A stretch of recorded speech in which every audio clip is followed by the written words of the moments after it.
Now, another interesting data point is looking at the funding rates. Funding rates generally give us a bit of a view of where the market is directionally leaning. The orange is futures funding rate. That's basically the interest rate that people are paying for the privilege of being either long if it's positive or short if it's negative.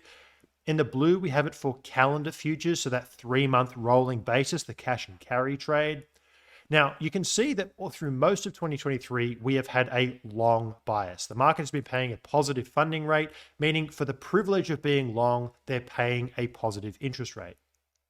Now, another important point is through most of 2023, the funding rates have been yielding more than US Treasury, something on the order of 5% plus, in many instances 6, 7, and even 8%, which in many ways makes sense from a rational perspective. The risk-free rate is somewhere around 4.5 to 5.5%, depending on what part of the year it's been, and therefore a riskier trade like doing a cash and carry on a futures exchange for Bitcoin is likely to yield something higher than that.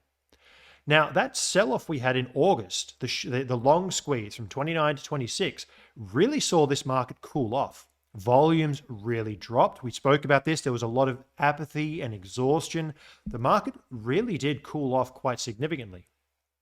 Now, during this week, we did have upticks in funding rates. So we have seen that positive kind of net long bias come back in, but it's nothing like what we've seen through most of 2023. So interestingly, even though there's no question that futures markets have played a significant role, we can actually see that the funding rates are relatively cool, and they actually cooled off in the lead up to the rally from 30 to 35. So they're a part of the equation, but this gives me a bit of an indication that, hey, it actually may not be it may be part of it, but it may not be the only driving factor. And that's where we have to really go and look at the spot market as well, because there are going to be dynamics there affecting it as well.